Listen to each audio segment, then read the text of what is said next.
Так, друже, сюди. Як тебе звати? Нікіта. Нікіта. Привітайте Нікіту.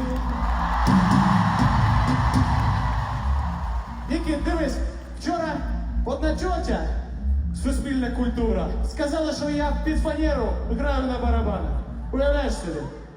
Ми зараз їй привіт передамо. А ну стукни по барабану.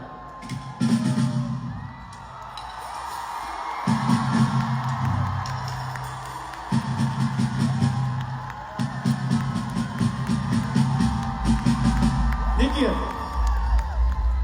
по-справжньому граєш чи ні? Так. А ну давай зараз спробуємо. Тримай, тримай.